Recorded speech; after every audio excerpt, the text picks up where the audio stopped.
আজকের ভিডিওতে আলোচনা করব ঘন ঘন টপিক চেঞ্জ করলে আপনার পেজে ভিডিওতে কিন্তু ভিউজ অনেক কম আসবে। এইসব বিষয় নিয়ে আর কি আলোচনা করবো আজকের ভিডিওতে। তো যারা নতুন পেজ খুলেছেন তারা অনেকেই দেখা গেছে যে কোনো একই টপিক নিয়ে বা একই ক্যাটাগরি নিয়ে কিন্তু ভিডিও আপলোড করেন। দেখা গেছে ঘন ঘন টপিক চেঞ্জ করে তারপর ভিডিওগুলো যে আপলোড করে।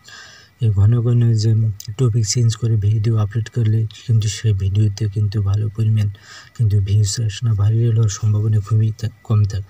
কারণ ফেসবুকের নজরে আসতে হলে অথবা আপনার ভিডিওগুলো যদি ভাইরাল করতে হয় অবশ্যই যে কোনো একই টপিক নিয়ে ভিডিও আপনার তৈরি করতে হবে, কন্টেন্ট তৈরি করতে হবে। যাই বল একজন দেখা যাচ্ছে আপনি যদি নিয়মিত একই ধরনের কন্টেন্ট বা ভিডিও তৈরি করেন যে কোনো এক ক্যাটাগরি বলতে যেটা বোঝায়, এক ক্যাটাগরি বলতে ওই এক ক্যাটাগরির ভিডিও কিন্তু ফেসবুক সাজেস্টেড বেশি নেয় বা ভাইরাল করে বেশি এবং অডিয়েন্সের কাছে আপনার ভিডিওগুলো পৌঁছাবে যদি আপনি কন্টিনিউকে একই ক্যাটাগরি ভিডিও আপলোড করেন।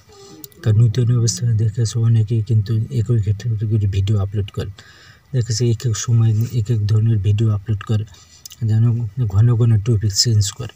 এই যে ঘন ঘন যে টপিকসগুলো চেঞ্জ করে যে ভিডিওগুলো আপলোড করে, এই কারণে আপনার ভিডিওগুলো কিন্তু ভিউজ অনেক কম হয়। আপনার যতই ফলো করে থাকুক কিন্তু আপনার ভিডিওগুলো কিন্তু রিচ করাবেন। এই জন্য আপনি চেষ্টা করবেন নতুন অবস্থায় কিন্তু যে কোনো একই ক্যাটাগরি বা একই টপিক নিয়ে আপনি কন্টেন্ট তৈরি করে ভিডিও তৈরি করে ভিডিওগুলো আপলোড করার চেষ্টা করুন। কন্টিনিউ যদি ধারাবাহিকভাবে করেন দেখবেন আপনার ভিডিওগুলো কিন্তু ধারাবাহিকভাবে ওই রকম পারফরমেন্স করবে। কারণ আপনি পিছনের যে ভিডিওগুলো যে পরিমাণ ভিউজ আসছে সামনের দিকে যে ভিডিওগুলো কিন্তু তার চেয়ে অধিক পরিমাণ ভিউজ কিন্তু বাড়তে রয়েছে, এটা আপনি নিজে থেকে অনুভব করতে পারেন।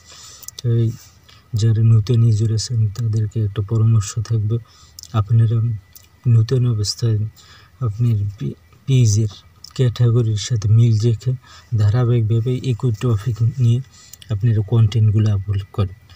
একই কন্টেন্ট বা একই ধরনের ভিডিও আপলোড করে তাড়াতাড়ি পেজটাও গ্রো করবে, আর আপনার ভিডিওগুলো কিন্তু ফরিত হয়ে যাওয়ার সম্ভাবনা কিন্তু অনেক বেশি।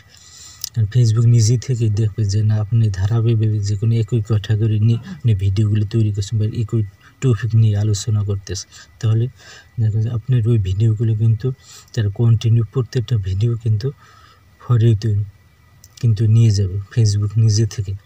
তবে চেষ্টা করবেন পেজে অ্যাক্টিভ থাকা অবস্থায় কন্টিনিউ ধারাবাহিকভাবে আপনি একই টপিক নিয়ে ভিডিওগুলো আপলোড দেওয়ার চেষ্টা করুন। তো ভিডিওটি আজকে এই পর্যন্ত, ভালো থাকবেন সবাই, খুদা হাফেজ।